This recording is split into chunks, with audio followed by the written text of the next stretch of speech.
केंद्र और राज्य में अलग अलग पार्टियों की सरकार होने की स्थिति में कई बार टकराव की स्थिति पैदा हो जाती है। व्यवहार में केंद्र की ओर से संवैधानिक तौर पर राष्ट्रपति द्वारा राज्यों में गवर्नर या राज्यपालों की नियुक्ति की जाती है। आमतौर पर देखा जाता है कि राज्यपाल केंद्र के अनुसार ही फैसले लेते हैं। इससे कई बार सेंटर और स्टेट के बीच टकराव की स्थिति उत्पन्न हो जाती है। इसमें सबसे बड़ा हथियार होता है राज्य विधानसभा की ओर से पास विधेयकों को राष्ट्रपति की सलाह के लिए रोक लेना। मतलब राज्य सरकार की ओर से पास बिल को राज्यपाल मंजूरी नहीं देते और उसे प्रेसिडेंट के पास भेज दिया जाता है। कई बार ऐसे विधेयक लंबे समय तक राष्ट्रपति के पास ही लंबित रह जाते हैं। हाल ही में तमिलनाडु और केरल के मामलों में ऐसा देखा गया है, पर अब ऐसा नहीं होगा। सुप्रीम कोर्ट ने अपने एक लैंडमार्क जजमेंट में राष्ट्रपति द्वारा ऐसे विधेयकों पर फैसला लेने की अवधि तय कर दी है। प्रेसिडेंट को अब 3 महीने के अंदर ऐसे बिल पर निर्णय लेना होगा, फिर चाहे वह इसे मंजूरी दे या फिर खारिज कर दे। सुप्रीम कोर्ट ने फैसला सुनाया कि राष्ट्रपति को राज्यपालों द्वारा भेजे गए विधेयकों पर 3 महीने के भीतर फैसला करना होगा। यह ऐतिहासिक फैसला तब आया जब कोर्ट ने तमिलनाडु के राज्यपाल के लंबित विधेयकों को मंजूरी न देने के फैसले को पलट दिया। शुक्रवार को यह आदेश सार्वजनिक किया गया था। तमिलनाडु मामले में फैसला सुनाते हुए जस्टिस जेबी पारदीवाला और जस्टिस आर महादेवन की पीठ ने कहा कि अनुच्छेद 201 के तहत राष्ट्रपति द्वारा किए गए कार्यों का निर्वहन न्यायिक समीक्षा के लिए उत्तरदायी है।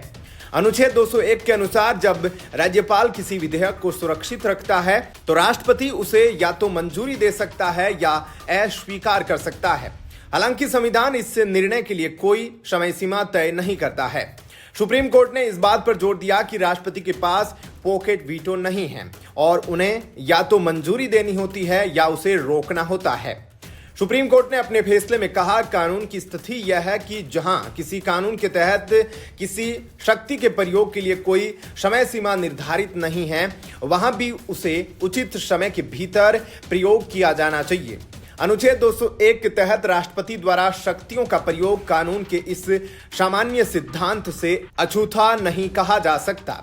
सुप्रीम कोर्ट की 2 जजों की बेंच ने फैसला सुनाया कि अगर राष्ट्रपति किसी विधेयक पर फैसला लेने में 3 महीने से अधिक समय लेते हैं तो उन्हें देरी के लिए वैलिड वजह बताना चाहिए। सुप्रीम कोर्ट ने कहा, हम यह निर्धारित करते हैं कि राष्ट्रपति को राज्यपाल के द्वारा उनके विचार के लिए सुरक्षित रखे गए विधेयक पर उस तारीख से 3 महीने के भीतर फैसला करना होगा जिस दिन उन्हें यह प्राप्त हुआ है। सुप्रीम कोर्ट ने कहा कि अगर राष्ट्रपति समय सीमा के भीतर कार्रवाई करने में विफल रहते हैं तो प्रभावित राज्य कानूनी सहारा ले सकते हैं और समाधान के लिए अदालतों का दरवाजा खटखटा सकते हैं। यदि किसी विधेयक की संवैधानिक वैधता पर सवाल उठाया जाता है तो सुप्रीम कोर्ट ने इस बात पर जोर दिया कि कार्यपालिका को जज की तरह काम नहीं करना चाहिए।